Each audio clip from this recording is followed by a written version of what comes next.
Good morning, children. Welcome back to our political science class.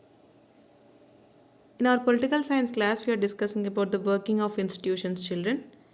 In this chapter, in the previous class, we have discussed about what is office memorandum or government order and what are the functions of the parliament. It means Lok Sabha and Rajya Sabha.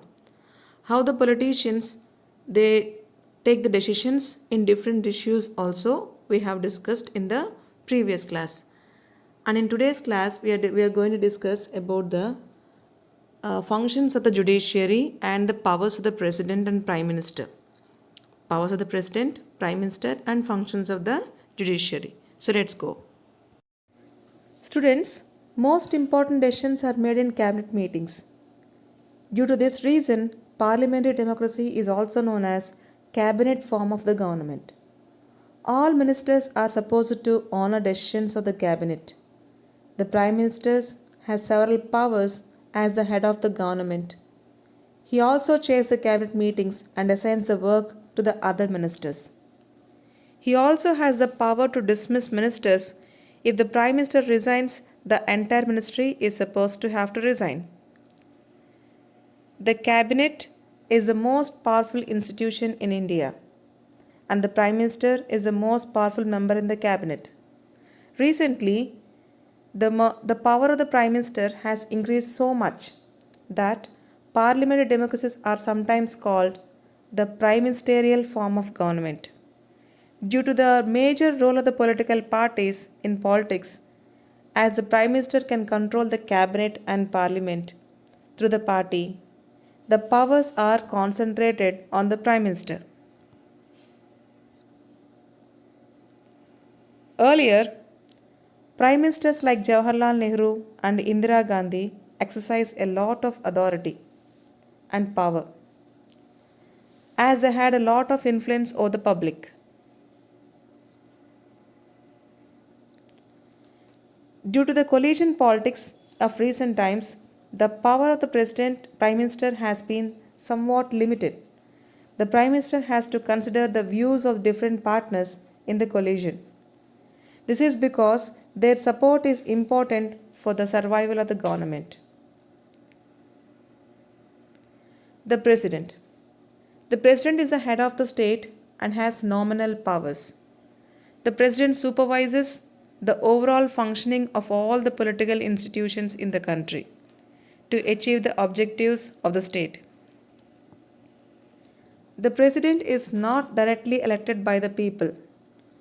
All the members of the parliament or MPs and the members of the state legislative assemblies elect the president. Thus, in a way, the president represents the nation. Though the president has nominal power as per the constitution, he or she plays an important role. All the major government activities, policy decisions, and laws are issued in the name of the president. The President takes all major decisions only on the advice of the Council of Ministers. Any bill passed by the Parliament becomes a law only if the President approves it.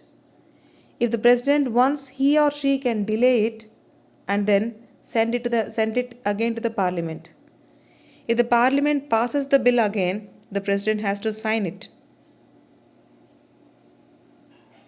One major decision that the President makes on his or her own is to appoint the Prime Minister. The President appoints the leader of the majority party or the coalition that enjoys a majority support in Lok Sabha as a Prime Minister. The judiciary includes all the courts at different levels in a country. The Indian Judiciary is an independent judiciary that consists of the Supreme Court, High Courts, and District Courts. The Indian courts of law are further divided into two categories. Those are civil courts and criminal courts. Civil courts deals with general disputes regarding land, property, and rights. The criminal courts deals with the cases of murder, riot, and looting. The Supreme Court controls the judicial administration in the country and resolves disputes between citizens, between citizens and the government, between two or more state governments, and between the state government and the union government.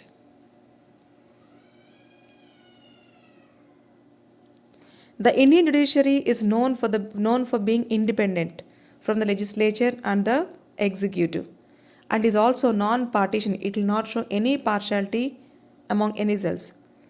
The judges do not act on the directions of the government or the ruling party. The judges of the Supreme Court and High Courts are appointed by the President on the advice of the Prime Minister, and also in consultation with the Chief Justice of the Supreme Court. The senior judges of the Supreme Court select the new judges of the Supreme Court and the High Courts. Once appointed, it is difficult to remove a judge from his or her position. A judge can be removed only when an impeachment motion is passed separately by a two-thirds majority of the members of each of the two houses of the Parliament.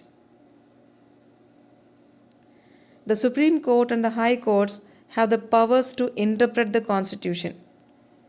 If a court feels that any law or action of the government is against the Constitution, they can declare it invalid.